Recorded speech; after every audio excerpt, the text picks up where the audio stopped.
तो हेलो दोस्तों, आज हम लोग देखने वाले हैं बिहार दरोगा होमवर्क सीरीज 3.0 का टेस्ट नंबर 21। तो चलिए स्टार्ट करते हैं। क्षेत्रीय संपर्क योजना यानी उड़ान योजना पूरे देश आम नागरिक जिसे 21 अक्टूबर 2025 को 9 वर्ष पूरे होने के लिए यह योजना किससे संबंधित है। तो यह जो है हवाई यात्रा को सस्ता बनाने और छोटे शहरों कस्बों को जोड़ना इसका उद्देश्य है। उड़ान योजना की बात करें तो इसका जो आरंभ है वो 2016 में हुआ था। पीएम मोदी द्वारा इसका उद्घाटन किया गया था। इसका प्रथम बार अनाउंसमेंट जो है उत्तराखंड से किया गया था और पहली उड़ान की बात करें तो 2017 में दिल्ली से शिमला के लिए उड़ान भरा गया था। अगला, अक्टूबर से 17 नवंबर तक फीडे शतरंज विश्व कप 2025 कहाँ आयोजित किया जाएगा। तो इसका राइट आंसर हो जाएगा ऑप्शन नंबर सी, और पूरा गोवा में इसका आयोजन किया जाएगा। अगर फीडे शतरंज 2024 की बात करें तो उसका आयोजन जॉर्जिया में किया गया था। विजेता दिव्या देशमुख थी, जो कि 28वीं ग्रैंड मास्टर भी बनी थी भारत की। अगला, भारत के स्वर्ण भंडार के बारे में निम्नलिखित कथनों पर विचार कीजिए। पहला कथन है, भारत का स्वर्ण भंडार अक्टूबर 2025 में इतिहास में पहली बार 100 अरब डॉलर आंकड़ों को पार कर गया है। ये बिल्कुल सही है। अक्टूबर 2025 में भारत का कुल स्वर्ण भंडार का हिस्सा लगभग 20% था। ये गलत है, क्योंकि इसका जो हिस्सा था वो 14.6% था। अगला क्वेश्चन, इसका right answer option number A हो जाएगा, केवल वन कथन सही है। अगला, आयुष्मान भारत प्रधानमंत्री जन आरोग्य योजना के बारे में निम्नलिखित कथनों पर विचार कीजिए। तो यह प्रति परिवार प्रति वर्ष 5 लाख रुपए स्वास्थ्य कवर प्रदान करती है। ये बिल्कुल सही है। 70 वर्ष और उससे अधिक आयु के सभी नागरिक, चाहे उनकी आय या सामाजिक आर्थिक स्थिति कुछ भी हो, इस योजना का लाभ उठा सकते हैं। ये भी सही है। राष्ट्रीय स्वास्थ्य प्राधिकरण की वार्षिक रिपोर्ट 2024-25 के अनुसार इस योजना के तहत हीमोडायलिसिस की सबसे अधिक उपयोग किया जाने वाला उपचार है। तो ये भी सही है। इसका right answer option number C हो जाएगा, सभी तीन। अगर आयुष्मान कार्ड की बात करें तो आयुष्मान भारत योजना की शुरुआत 2018 में झारखंड के रांची से किया गया था। अगर आयुष्मान कार्ड वितरण की बात करें तो टॉप स्टेट में यूपी है प्रथम स्थान पे और दूसरे स्थान पे बिहार है। अगला क्वेश्चन, अभ्यास समुद्र शक्ति 2025 के संदर्भ में निम्नलिखित कथनों पर विचार कीजिए। तो यह भारत ब्रिटेन संयुक्त द्विपक्षीय समुद्री अभ्यास का 5वां संस्करण है। तो देखिए 5वां संस्करण है, यहाँ तक तो सही है, लेकिन भारत और ब्रिटेन के बीच नहीं है, भारत और इंडोनेशिया के बीच यह समुद्री अभ्यास है। तो ये पहला कथन गलत हो जाएगा। इसकी मेजबानी भारतीय नौसेना ने विशाखापत्तनम में की थी। ये बिल्कुल सही है। तो इसका right answer option number B हो जाएगा, केवल 2 सही हो जाएगा। अगला, हाल ही में ग्लेशियरों के संरक्षण पर उच्च स्तरीय अंतर्राष्ट्रीय सम्मेलन कहाँ आयोजित किया गया। तो इसका राइट आंसर हो जाएगा ऑप्शन नंबर सी, दुशांबे में। अगला, किस संगठन ने आतंकवाद पीड़ित संघ नेटवर्क लॉन्च किया है। तो इसका राइट आंसर हो जाएगा संयुक्त राष्ट्र ने। Option number C right answer हो जाएगा। अगर G20 की बात करें तो G20 2025 का बैठक दक्षिणी अमेरिका में हुआ है। ब्रिक्स 2025 का बैठक ब्राजील में हुआ है। अगला, किस केंद्रीय मंत्रालय ने डिपो दर्पण पोर्टल लॉन्च करने के लिए एक संयंत्र की घोषणा की है। तो इसका राइट आंसर हो जाएगा ऑप्शन नंबर डी, उपभोक्ता मामले, खाद्य एवं सार्वजनिक वितरण मामले के मंत्रालय द्वारा किया गया है। Option number D. अगर खाद्य और सार्वजनिक वितरण मंत्रालय की बात करें तो इसके वर्तमान मंत्री चिराग पासवान है, और सुफलम योजना का शुरुआत भी इसी मंत्रालय द्वारा किया गया था। अगला, कौन सा अमेरिकी राज्य आधिकारिक तौर पर जापान को पीछे छोड़कर दुनिया का चौथी सबसे बड़ी अर्थव्यवस्था बन गया है। तो option number B right answer होगा, कैलिफोर्निया। अगर स्टेट की बात करें तो यह जापान से भी ज़्यादा एक इकलौता राज्य है जो जापान से भी ज़्यादा मतलब अर्थव्यवस्था इसका है। अगर देश की बात करें तो प्रथम अर्थव्यवस्था सबसे ऊपरी स्थान पे है अमेरिका, दूसरे स्थान पे चीन, तीसरे स्थान पे जर्मनी, चौथे स्थान पे भारत पहुंच चुका है। अगला, सुफलम 2025 के संदर्भ में विचार कीजिए तथा कूट का प्रयोग करके सही उत्तर चुनना है। तो यह खाद्य प्रसंस्करण क्षेत्र के लिए एक मंच था। ये बिल्कुल सही है। यह हरियाणा में आयोजित किया गया था। यह भी सही है। तो इसका right answer option number C हो जाएगा, 1, 2 दोनों सही। अगर हरियाणा की राजधानी चंडीगढ़ की बात करें तो चंडीगढ़ में सर्वप्रथम 3 आपराधिक कानून को लागू किया गया था गृह मंत्रालय द्वारा। किस शहर में वैश्विक न्याय प्रेम और शांति शिखर सम्मेलन का आयोजन किया गया है। तो इसका right answer option number D हो जाएगा, दुबई। दुबई की बात करें तो विश्व सरकार शिखर सम्मेलन का भी आयोजन दुबई में किया गया है। अगला, हाल ही में भारत के किस राज्य में त्रिभाषा फॉर्मूला के अपनाया गया? 2025 में अपनाया गया, परंतु बाद में समाप्त कर दिया गया। तो इसका right answer option number B हो जाएगा, महाराष्ट्र में। महाराष्ट्र में त्रिभाषा जो फॉर्मूला अपनाया गया था उसमें मराठी, हिंदी और इंग्लिश था। वर्तमान में इसको समाप्त करके द्विभाषी कर दिया गया है, जिसमें मराठी और इंग्लिश को केवल मान्यता दिया गया है। बाकी गुजरात की बात करें तो गिफ्ट सिटी के नाम से इसे प्रसिद्ध है। यूपी के राजधानी लखनऊ की बात करें तो यहाँ पे एआई उद्योग की स्थापना किया गया है। तमिलनाडु की कन्याकुमारी की बात करें तो यहाँ पे ग्लास ब्रिज का उद्घाटन किया गया है। अगला क्वेश्चन, अरुणाचल प्रदेश राज्य द्वारा 2025 से 35 को कौन से वर्ष के रूप में घोषित किया गया है? तो 2025 से 35 या 10 साल के लिए हाइड्रो पावर वर्ष के लिए घोषित किया गया है। अगर क्वांटम विज्ञान और प्रौद्योगिकी की बात करें तो यह जो है विज्ञान मंत्रालय द्वारा 2025 के वर्ष को घोषित किया गया है। और रक्षा सुधारों का वर्ष की बात करें तो यह भी 2025 को घोषित किया गया है रक्षा मंत्रालय द्वारा। सहकारिता और शांति का वर्ष की बात करें तो 2025 को घोषित किया गया है गृह मंत्रालय द्वारा। अगला, बिहार के पहले परमाणु संयंत्र के संबंध में दिए गए कथनों पर विचार कीजिए। तो इसकी घोषणा जो है 24 जून 2025 को मुख्यमंत्री नीतीश कुमार द्वारा किया गया। तो ये कथन गलत हो जाएगा, क्योंकि 24 जून 2025 तो ठीक है, लेकिन मुख्यमंत्री नीतीश कुमार द्वारा नहीं किया गया, क्योंकि यह जो है केंद्र सरकार का योजना है, तो राज्य सरकार के सीएम कैसे कर सकते हैं। अगला जो है, यह 2000 करोड़ की राशि से बना लघु मॉड्यूल पर आधारित रिएक्टर है। तो देखिए ये कथन बस थोड़ा सा मिस्टेक है, यहाँ पे 2000 नहीं बल्कि 20,000 होना चाहिए, तब ये कथन सही हो जाएगा। अगला है, यह पहले बांका में स्थापित करने का प्रस्ताव था, परंतु जल की कमी के कारण रजौली नवादा में स्थापित किया जाएगा। तो यह भी कथन गलती हो जाएगा, क्योंकि पहले रजौली नवादा में स्थापित करने का जो प्लान था वो जल की कमी के कारण इसको बांका में स्थापित किया गया है। तो ये स्टेटमेंट उल्टा है, उसके कारण गलत हो जाएगा। तो इसका right answer option number A हो जाएगा, केवल 2। अगला, भारत का पहला तितली अभयारण्य कहाँ स्थापित किया गया है? तो 15 का जो राइट आंसर हो जाएगा ऑप्शन नंबर सी, अरलम वन्य जीव अभयारण्य केरल में स्थापित किया गया है। अगर मानस राष्ट्रीय उद्यान की बात करें जो कि असम में स्थित है, इनसे अलग होकर रायमोना नेशनल पार्क का निर्माण किया गया है वर्तमान में। अगला क्वेश्चन, निम्न कथनों में कूट की सहायता से उत्तर का चयन करें। यहाँ उत्तर होगा, रेल लिंक से जुड़ने वाली पूर्वोत्तर की चौथी राजधानी आइजोल बनी है, जो कि मिजोरम की राजधानी है। ये बिल्कुल सही है। इस परियोजना के तहत 5021 करोड़ की लागत से 55 किलोमीटर लंबी बैरावी सुरंग रेल परियोजना का विस्तार किया गया है। ये गलत हो जाएगा, क्योंकि जो है 55 किलोमीटर नहीं बल्कि 51.8 किलोमीटर होगा, 51.8 किलोमीटर। अगला, वर्तमान में पूर्वोत्तर के 4 राज्य असम, त्रिपुरा, अरुणाचल और मेघालय ही रेल नेटवर्क से जुड़ा है। ये भी गलत हो जाएगा, क्योंकि असम, त्रिपुरा और अरुणाचल ये तो सही है, लेकिन मेघालय जो है गलती हो जाएगा, क्योंकि यहाँ पे मिजोरम अभी जुड़ गया वर्तमान में। तो इसका right answer option number B होगा, केवल 1 सही है। अगला, वीजा धोखाधड़ी मामले में सिल्वर नोटिस किसके द्वारा जारी किया गया है? तो वीजा धोखाधड़ी की बात करें तो इसमें सिल्वर नोटिस जो है इंटरपोल द्वारा जारी किया गया है। यह जो है सीबीआई यानी केंद्रीय जांच ब्यूरो के कहनाम पे मतलब इसके द्वारा जारी करवाया गया है। और यूएन महासभा की बात करें तो इसकी स्थापना 1945 में किया गया था। अंतर्राष्ट्रीय न्यायालय की स्थापना भी 1945 में किया गया था।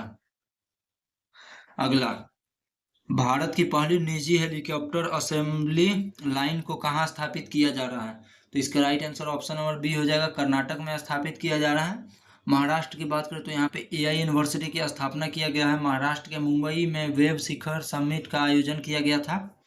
आंध्र प्रदेश के विशाखापत्तनम में योग महोत्सव का आयोजन किया गया था। अगला, यूनेस्को के क्रिएटिविटी सिटीज नेटवर्क ने किस शहर को नहीं शामिल किया गया है? मतलब यूनेस्को में कौन सा शहर है जिसको शामिल नहीं किया गया? तो वह हो जाएगा कोलकाता। बाकी ग्वालियर को शामिल किया गया है, श्रीनगर को शामिल किया गया है, वाराणसी को शामिल किया गया है। अगर यूनेस्को की बात करें तो 2025 में इसका समिट जो है पेरिस में किया गया था। भारत में 15 अमूर्त धरोहर हैं। 15वां अमूर्त धरोहर की बात करें तो वह गरबा हो जाएगा। और 44 मूर्त धरोहर है, जिसमें 44वां मूर्त धरोहर की बात करें तो वह मराठा का सैन्य परिदृश्य हो जाएगा। अगला क्वेश्चन, शहरी निकाय या स्थानीय निकाय सहित अन्य चुनावों में ई वोटिंग के संबंध में कथनों पर विचार कीजिए। तो 20 का जो ई वोटिंग की शुरुआत करने वाला पहला राज्य बिहार है, ये बिल्कुल सही है। ई वोटिंग का पहला प्रयोग पूर्वी चंपारण, पटना और रोहतास में किया गया, ये भी सही है। चुनाव आयोग द्वारा डिजिटल लॉक सिस्टम लगाया गया जो मतदान का सत्यापन करेगा, ये भी सही है। तो इसका राइट आंसर हो जाएगा ऑप्शन नंबर सी। 1, 2, 3 तीनों सही है। अगर वोटिंग की बात करें तो सर्वप्रथम निर्वाचन कार्ड द्वारा वोटिंग किया जाता था, उसके बाद ईवीएम आया, उसके बाद वीवीपैट आया, उसके बाद आया नोटा। अगला जो है, भारत का पहला एआई विशेष आर्थिक क्षेत्र कहाँ स्थापित किया जाएगा? तो इसका right answer option number C हो जाएगा, छत्तीसगढ़। उत्तर प्रदेश की बात करें तो उत्तर प्रदेश की राजधानी लखनऊ को में एआई उद्योग का स्थापना किया जा रहा है और एआई शहर उसे घोषित किया जा रहा है। एआई समिट की बात करें तो 2025 में इसका जो आयोजन है पेरिस में किया गया था। एआई स्कूल की बात करें तो केरल में खोला गया है, एआई यूनिवर्सिटी महाराष्ट्र में खोला गया है। अगला, भारत का पहला अंतर्राष्ट्रीय कृषि हैकथॉन 2025 का आयोजन कहाँ किया गया है? तो 22 का जो राइट आंसर हो जाएगा option number D, Pune Maharashtra में किया गया है। बाकी बम्बई महाराष्ट्र की बात करें तो वेब शिखर सम्मेलन, बेंगलुरु कर्नाटक की बात करें तो मोटा अनाज का सम्मेलन यहाँ पे किया गया था। कोझिकोड केरल की बात करें तो यह यूनेस्को में साहित्य शहर के रूप में शामिल किया गया है। अगला, एक उन्नत डिजिटल प्रणाली डिजीविन का विकास किसके द्वारा किया गया है? तो इसका राइट आंसर हो जाएगा भारत डाक द्वारा किया गया है, आईआईटी हैदराबाद द्वारा किया गया है, इसरो द्वारा किया गया है। तो इसका right answer option number C हो जाएगा, 1, 2, 3। अगला, सिंदूर पार्क स्मारक कहाँ स्थापित किया गया है? तो 24 का right answer option number C हो जाएगा, कच्छ गुजरात में इसको स्थापित किया गया है। बाकी गांधीनगर की बात करें तो खिलौना पार्क यहाँ पे स्थापित किया गया है। अगला, हाल ही में पहली बार अखिल भारतीय घरेलू आय का सर्वेक्षण किस संस्था द्वारा किया गया था? तो इसका राइट आंसर हो जाएगा ऑप्शन नंबर डी, सांख्यिकी और कार्यान्वयन कार्यक्रम मंत्रालय द्वारा इसका सर्वेक्षण किया गया था। भारतीय सेना का पहला पीएम रेडियो स्टेशन जिसे हाल ही में पिथौरागढ़ उत्तराखंड में शुरू किया गया, उसका नाम क्या है? तो उसका नाम जो है पंचशूल है, ऑप्शन नंबर बी। अगला क्वेश्चन, हाल ही में कलसी जल विद्युत परियोजना कहाँ शुरू किया गया है? तो कलसी जल विद्युत परियोजना की बात करें तो असम और मेघालय में शुरू किया गया है। बंगाल और बिहार में भूमि पर किराएदार को अधिकार को बंगाल किराएदार अधिनियम कब स्वीकार किया गया? तो इसका राइट आंसर हो जाएगा ऑप्शन नंबर सी, 85, 1885 में किया गया। 1885 की बात करें तो इसी समय लॉर्ड डॉफरिन के समय कांग्रेस की स्थापना किया गया था। भारत में प्रथम मेयर न्यायालय की स्थापना 1687 में हुई थी। तो इसका right answer option number B हो जाएगा, मद्रास में हुआ था। अगर कलकत्ता और बम्बई की बात करें तो यहाँ पे जो है नगर निगम की स्थापना जो है 1727 में किया गया था। भारतीय प्रथम विधि आयोग का अध्यक्ष कौन थे? तो प्रथम भारतीय विधि आयोग के अध्यक्ष जो है टीबी मैकाले थे। विधि आयोग की बात करें तो 1955 में भारतीय विधि आयोग बनाया गया जिसके अध्यक्ष एम शीतलवार थे। रिपोर्ट जो है 1958 में पेश किया गया। वर्तमान में 2025 विधि आयोग के अध्यक्ष जो है दिनेश माहेश्वरी हैं।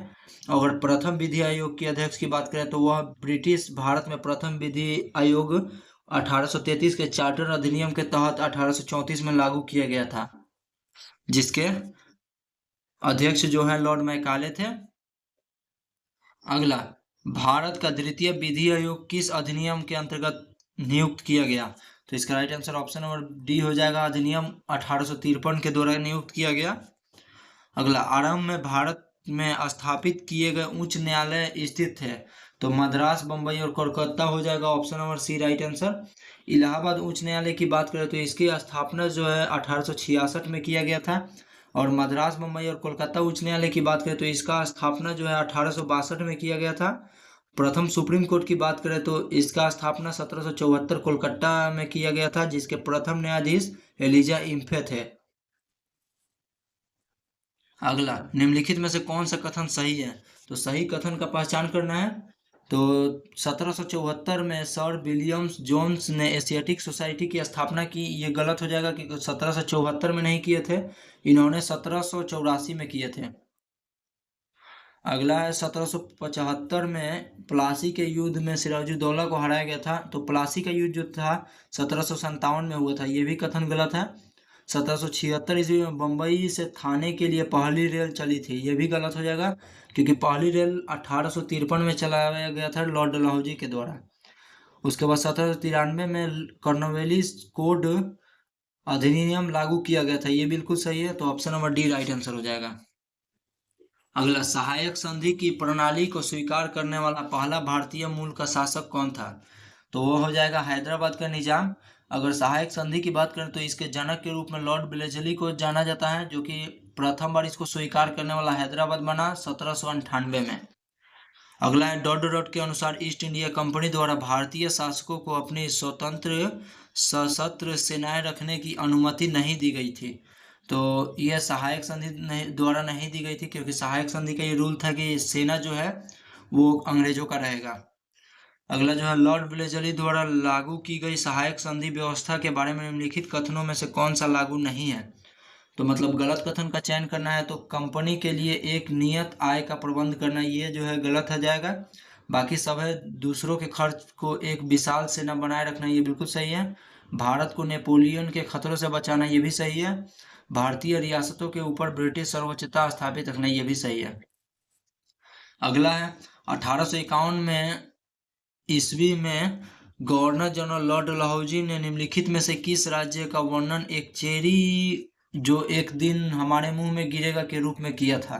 तो यह जो है अवध को किया था। Option number C right answer हो जाएगा। अगला, औपनिवेशिक भारत में अंग्रेजों द्वारा तैयार की गई एक व्यवस्था सहायक संधि की मुख्य विशेषता निम्नलिखित में से कौन सी थी? तो कौन सी थी? तो इसे लॉर्ड वेलेस्ली द्वारा बनाया गया, ये बिल्कुल सही है। सहयोग पक्ष के भू क्षेत्र में एक ब्रिटिश सैनिक टुकड़ी तैनात रहती है, ये बिल्कुल सही है। सहयोगी पक्ष किसी अन्य शासक के साथ कोई संधि नहीं कर सकते हैं, ये भी सही है, उसका नियम था। ब्रिटिश सहयोग पक्ष में केवल आंतरिक चुनौतियों से रक्षा करेगा, ये गलत हो जाएगा, क्योंकि इसमें आंतरिक और बाह्य दोनों चुनौतियों से रक्षा करने का वादा किया गया था। Option number C right answer हो जाएगा। 1, 2 और 3 सही है। अगला, वेलेस्ली के शासन के संबंध में निम्नलिखित कथनों पर विचार कीजिए। तो पहला कथन है, वेलेस्ली के शासन के 6 वर्ष में कंपनी के कुल व्यय का 42.5% हिस्सा सेना के लिए था, ये बिल्कुल सही है। वेलेस्ली के प्रशासनिक उपाय कंपनी के मामलों तक सीमित थे और इनका भारतीय शासन परिवारों के व्यवसाय और सैन्य मामलों से कोई लेना देना नहीं था, ये गलत हो जाएगा, क्योंकि व्यवसाय से लेना देना था। तो इसका राइट आंसर ऑप्शन नंबर ये हो जाएगा, केवल 1 सही हो जाएगा। अगला, निम्नलिखित में से कौन सा पद लॉर्ड कॉर्नवालिस द्वारा बंगाल के में लागू की गई एक प्रणाली व्यवस्था को इंगित करता है, जिसके तहत जमींदारों को एक निश्चित तिथि तक एक निश्चित राजस्व प्राप्त करने के लिए भूमि कानून स्वामित्व प्रदान किया जाता था? तो इसका राइट आंसर हो जाएगा अस्थाई बंदोबस्त, इसे सूर्यास्त कानून के रूप में भी जाना जाता है। ये जो है 1793 में लागू किया गया था और भारत के कुल भूमि क्षेत्र का 19% पर यह लागू किया गया था। अगला जो है, भू राजस्व प्रबंध ने उपाय के रूप में अस्थाई बंदोबस्त की शुरुआत किसने की थी? तो इसका राइट आंसर हो जाएगा option number C, Lord Cornwallis ने की थी। लॉर्ड लीटन की बात करें तो वर्नाकुलर प्रेस एक्ट पारित कराया था, और लॉर्ड कर्जन के समय बंगाल विभाजन हुआ था। लॉर्ड वेलेस्ली के समय की बात करें तो यह सहायक संधि का जनक के रूप में जाना जाता है इसे। अगला, वह प्रथा जिसके तहत किसान स्वयं भूमि का मालिक होता था और सरकार को भू राजस्व के भुगतान के लिए जिम्मेदार माना जाता था। तो 42 का जो राइट आंसर है ऑप्शन नंबर बी हो जाएगा, रैयतवाड़ी व्यवस्था। अगर दहसाला प्रथा की बात करें तो यह अकबर द्वारा चलाया गया था। अगला, ब्रिटिश भारत के किस प्रांत में राजस्व एकत्रित करने की रैयतवाड़ी प्रणाली लागू की गई थी? तो इसका राइट आंसर हो जाएगा ऑप्शन नंबर बी, दक्षिणी भारत में यह लागू की गई थी। अगला, वर्तमान में पश्चिम उत्तर प्रदेश, मध्य प्रदेश और पंजाब के कुछ हिस्सों में 1830 ईस्वी में डॉट को शुरू किया गया था, मतलब किसे शुरू किया गया था? तो इसका right answer option number C, Mahalwari व्यवस्था को शुरू किया गया था 1830 में। निम्नलिखित कथनों पर विचार कीजिए। तो पहला कथन, 1819 ईस्वी के अपने प्रतिवेदन में मैकेंजी ने महलवाड़ी भूमि व्यवस्था का सूत्रपात किया जिसे 1822 ईस्वी में कानूनी रूप दे दिया गया। ये बिल्कुल सही है। उत्तरी पश्चिमी भारत का पर नियंत्रण के पश्चात ब्रिटिश ईस्ट इंडिया कंपनी ने भूधारण की नई नीति को लागू किया जिसे महलबारी बंदोबस्त के रूप में जाना जाता है। ये भी सही है, तो इसका right answer option number C हो जाएगा। एक दो दोनों सही हो जाएगा। अगला क्वेश्चन, आर्थिक रूप से 19वीं शताब्दी में भारत पर अंग्रेजी शासन का परिणाम था, क्या था?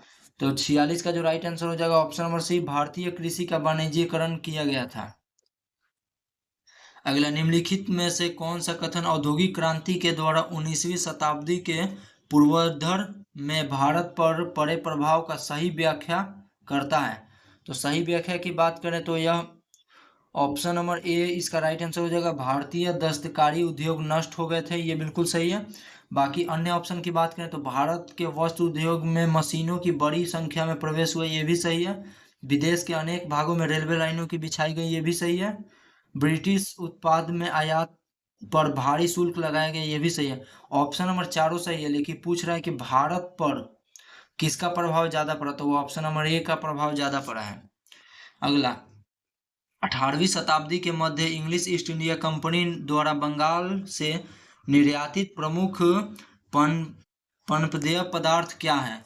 तो इसका राइट आंसर हो जाएगा ऑप्शन नंबर डी, कपास, रेशम, सोरा और अफीम जो है। अफीम और सोरा की बात करें तो इसका विशेषकर इसका खेती जो है बिहार में किया गया जा रहा था। अगला, कथन ए तथा कारण आर दिया गया है। ब्रिटिश सरकार ने भारत के अलग अलग भागों में भू राजस्व की अलग अलग व्यवस्था लागू की थी, ये बिल्कुल सही है। और कारण इससे भारतीय किसानों को अलग अलग वर्ग बनाए गए, तो ये भी सही है। तो इसका right answer option number B हो जाएगा। ए और आर दोनों सही है, किंतु आर ए का सही व्याख्या नहीं करता बल्कि ए आर का सही व्याख्या करता है। अगला, एसएनजी एजेंसी हाउसेज के बारे में निम्नलिखित कथनों में से कौन सा कथन सही है? तो सही कथन की पहचान करना है। वे 18वीं सदी के उत्तरार्ध और 19वीं सदी के में भारत महत्वपूर्ण वाणिज्य संगठन थे, ये बिल्कुल सही है। प्रबंधन एजेंसियों का प्रचालन कलकत्ता तक सीमित बन रह गया, ये गलत हो जाएगा क्योंकि कलकत्ता तक नहीं, कलकत्ता, मद्रास और बम्बई तीनों जगह था। Option number A right answer हो जाएगा। अगला क्वेश्चन, भारत में जब पहली रेल लाइन बिछाई गई उस समय गवर्नर जनरल कौन था? तो लॉर्ड डलहौजी था, 1853 के समय बिछाई गई। निम्नलिखित में से किसे अंग्रेजों द्वारा शुरू किए गए सबसे महत्वपूर्ण योगदान के रूप में माना जाता है? तो इसका right answer option number C हो जाएगा, रेलवे को सबसे महत्वपूर्ण योगदान माना जाता है। निम्नलिखित भारतीय रेलवे मार्गों में से किसे ब्रिटिश काल के दौरान क्राउन ज्वेल माना जाता था और इससे दुनिया का सबसे ऊंचा मल्टी आर्च गैलरी ब्रिज भी शामिल है? तो इसका right answer option number B हो जाएगा, कालका शिमला रेलवे को माना जाता था। भारत में इंग्लैंड को धन निकासी का सिद्धांत देने वाला पहला राष्ट्रवादी कौन था? तो इसका right answer option number D हो जाएगा, दादा भाई नौरोजी। इन्होंने 1868 में भारतीय राष्ट्रीय आय की गणना किया था, 20 रुपये प्रति व्यक्ति उस समय था। अगला है कथन 1 तथा कथन 2। 1866 में दादा भाई नौरोजी ने लंदन ईस्ट इंडिया एसोसिएशन की स्थापना की जिसका उद्देश्य ब्रिटिश जनता को भारतीय मुद्दों के प्रति जागरूक करना। इस संस्था की कई शाखाएं भारत के प्रमुख शहरों में खोली गई, तो ये बिल्कुल सही है। कथन 2, इन्होंने यह दर्शाया कि भारत की गरीबी और आर्थिक पिछड़ापन भारत के स्थानीय कारणों में अंतर्निहित नहीं था बल्कि यह औपनिवेशिक शासन का परिणाम था जिसके द्वारा भारत से धन संपत्ति का दोहन हुआ, तो यह कथन भी सही है। तो इसका राइट आंसर ये हो जाएगा, कथन एक तथा कथन दो दोनों सही है, हाँ दो हो जाएगा। अगला, 18वीं शताब्दी में ब्रिटेन में सूती कपड़ा उद्योग के विकास का क्या परिणाम था? तो सूती कपड़ा उद्योग के विकास का परिणाम की बात करें तो भारत में कपड़ा उत्पादन में गिरावट हो गया, वहां का विकास कर दिया गया। 1770 ईस्वी में भारत में बंगाल के किस घटना के परिणाम स्वरूप 1/3 आबादी की मृत्यु हो गई? तो इसका right answer option number B हो जाएगा, अकाल। डॉट के नेतृत्व में सर्वोच्चता की एक नई नीति शुरू की गई थी। इस नीति में कंपनी ने दावा किया कि उसकी सत्ता सर्वोपरि या सर्वोच्च है, इसलिए उसको शक्ति भारतीय राज्यों की तुलना में अधिक है। तो इसका राइट आंसर हो जाएगा option number C, Lord Hastings ने यह दावा किया था। अगला है, निम्नलिखित में से कौन सा आधुनिक उद्योग ब्रिटिश शासन के दौरान भारत में संचालित होता था? तो इसका right answer option number A हो जाएगा, 1, 2, 3 कपास, जूट और लौह इस्पात इसका राइट आंसर हो जाएगा। अगला क्वेश्चन, सूची 1 को सूची 2 के साथ सुमेलित करना है तथा कूट का प्रयोग करके उत्तर देना है। तो ईस्ट इंडिया कंपनी के द्वारा कलकत्ता में सर्वोच्च न्यायालय की स्थापना तो यह 1774 में किया गया। कर्नावली संहिता अधिनियम यह 1793 में लाया गया था। बॉम्बे से थाने के बीच रेल का लाइन का चलन जो है 1853 में किया गया था। और अगला जो है मद्रास हार्बर जो है यह जो है 1881 हो जाएगा। तो इसका राइट आंसर हो जाएगा ऑप्शन नंबर सी, 2, 1, 4, 3। अगला है, सूची 1 को सूची 2 से सुमेलित कीजिए तथा कूट का प्रयोग करके उत्तर देना है। तो भारतीय वस्त्र अधिनियम की बात करें तो यह 1878 हो जाएगा। शाही पद अधिनियम की बात करें तो 1876 हो जाएगा। भारतीय उच्च न्यायालय अधिनियम की बात करें तो यह 1861 हो जाएगा। भारतीय विवाह विच्छेद अधिनियम की बात करें तो 1869 हो जाएगा। तो इसका right answer option number D हो जाएगा, 2, 1, 4, 3। अगला भी है, सूची 1 को सूची 2 के साथ सुमेलित करना है तथा कूट का प्रयोग करके उत्तर देना है। धन निकासी का सिद्धांत किसने दिया? तो दादा भाई नौरोजी ने। स्वराज मेरा जन्मसिद्ध अधिकार है, यह जो है बाल गंगाधर तिलक ने दिया था। पृथक सांप्रदायिक चुनाव की बात मोहम्मद अली जिन्ना ने किया था। विधान मंडल में प्रवेश की बात जो है C.R. दास ने किया था। तो इसका right answer option number C हो जाएगा, 3, 4, 2, 1। अगला 4, 3, 2, 1 क्वेश्चन है, दो कथन है जिनमें पहला अभिकथन ए और कारण आर है। सही विकल्प का चयन करें, उनका प्रयोग करके उत्तर देना है। तो ब्रिटिश शासन के दौरान भारत के निर्यात आयात से अधिक हो गया जिससे व्यापार संतुलन का अधिशेष हो गया, ये बिल्कुल सही है। कारण की बात करें तो व्यापार संतुलन के अधिशेष का उपयोग भारत के विकास और उत्थान के लिए किया गया, ये गलत हो जाएगा। इसका right answer option number D हो जाएगा, ए सही है किंतु आर गलत है। अगला, नीचे दिए गए कूट का कथन जो है कथन और कारण दिया गया है। ब्रिटिश सरकार ने भारत के अलग अलग भागों में भू राजस्व की अलग अलग व्यवस्था लागू की थी, ये बिल्कुल सही है। कारण की बात करें, इससे भारतीय किसानों में अलग अलग वर्ग बन गए, ये भी सही है। तो इसका right answer option number B हो जाएगा।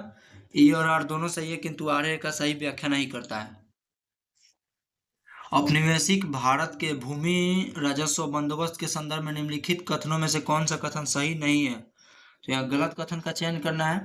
तो 1790 ईस्वी में लॉर्ड वेलेस्ली ने बंगाल प्रांतों में अस्थायी बंदोबस्त लागू किया था, यही गलत हो जाएगा क्योंकि 1793 में यह लागू किया गया था। बाकी अन्य कथन, इनमें जमींदारी को अपनी जमींदारों में पूरी जमीन मालिक के रूप में मान्यता प्राप्त है, ये बिल्कुल सही है। इसने भूमि स्वामित्व को वंशानुगत बनाया, ये भी सही है। जमींदारों को जमीन बेचने का अधिकार दिया, ये भी सही है। अगला है, दक्षिण रैयत आयोग के संबंध में निम्नलिखित में से कौन सा कथन सही है? तो आयोग ने उन जिलों में जांच नहीं की जो प्रभावित नहीं थे, ये बिल्कुल सही है। आयोग ने रैयतों, साहूकारों और प्रत्यादर्शियों, साक्षियों के कथन दर्ज किए थे, ये बिल्कुल सही है। तो इसका right answer option number C हो जाएगा। 1 और 2 दोनों सही हैं, 1 हो जाएगा, 1 और 2 दोनों सही हो जाएगा। निम्नलिखित में से कौन सा युग में सुमेलित नहीं है? तो सुमेलित नहीं है की बात करें तो अस्थाई बंदोबस्त लॉर्ड कॉर्नवालिस, ये बिल्कुल सही सुमेलित है 1793 में। रैयत बंदोबस्त थॉमस मुनरो, यह भी सही है 1820। मालवाड़ी बंदोबस्त होल्ट मैकेंजी, ये भी सही है 1822। इसका right answer option number D हो जाएगा, 1, 2, 3 तीनों सुमेलित हैं। लॉर्ड वेलेस्ली ने देशी रियासत के साथ संबंधों की किस नीति का प्रतिपादन किया? तो इसका right answer option number B हो जाएगा, सहायक संधि का प्रतिपादन किया था। लॉर्ड वेलेस्ली को सहायक संधि का जनक के रूप में भी जाना जाता है। भारत में ब्रिटिश शासन के दौरान निम्नलिखित देशी रियासतों को ब्रिटिश शासन में मिलाया गया। तो कार्यकाल के अनुसार व्यवस्थित करना है तो सतारा की बात करें तो 1848 हो जाएगा। संबलपुर की बात करें तो 1849 हो जाएगा। और झांसी की बात करें तो 1854 हो जाएगा, 1854। तो इसका राइट आंसर हो जाएगा ऑप्शन नंबर डी, 3, 2, 1। अगला है, ये फल एक दिन हमारे ही मुंह में आकर गिरेगा। 1851 में गवर्नर जनरल लॉर्ड डलहौजी ने यह कथन किस रियासत के लिए कहा था? तो अवध के लिए कहा था। अगला जो है कथन ए तथा कारण आर दिया गया है। सहायक गठबंधन नीति के तहत सहायक गठबंधन के लिए सहमत राज्य को अपना क्षेत्र भीतर ब्रिटिश सेना अस्थायी तैनाती की स्वीकार करना पड़ा। ये बिल्कुल सही है। व्यापगत के सिद्धांत के तहत एक दशक दत्तक पुत्र राजा का सिंहासन उत्तराधिकारी हो सकता है, तो ये भी सही है। कारण जो है गलत हो जाएगा, तो इसका राइट आंसर हो जाएगा ऑप्शन नंबर सी, ए सही है किंतु आर गलत है। अगला, निम्नलिखित में से कौन सा ब्रिटिश शासन के दौरान भारत के रैयतवाड़ी बंदोबस्त प्रारंभ किए जाने के संबंध में थे? तो 72 का जो राइट आंसर हो जाएगा, इसमें अलेक्जेंडर रोड और थॉमस मुंडो थे, तो इसका right answer option number C हो जाएगा, 2 और 3 थे। बाकी, किस विचारक ने भारत में बिछाई गई रेल आधुनिक युग का अग्रदूत कहा है? तो इसका right answer option number B हो जाएगा, कार्ल मार्क्स ने कहा है। बाकी, औपनिवेशिक अर्थव्यवस्था के बारे में निम्नलिखित में से कौन सा कथन सही नहीं है? तो गलत कथन का चयन करना है। तो औद्धता से देशी पूंजीवाद को सक्रिय रूप से बढ़ावा मिला है, ये गलत हो जाएगा, क्योंकि बढ़ावा नहीं मिला है बल्कि इसको बाधित किया गया था। बाकी सभी कथन सही है। लास्ट क्वेश्चन है, भारतीय इतिहास के संदर्भ में द्वैत शासन सिद्धांत किसने निर्दिष्ट करते हैं? तो द्वैत शासन सिद्धांत प्रांतों के प्रत्यायोजित विषयों को 2 वर्गों में विभाजित करते हैं। तो मिलते हैं लोग अगले सेट में, तब तक के लिए जय हिंद।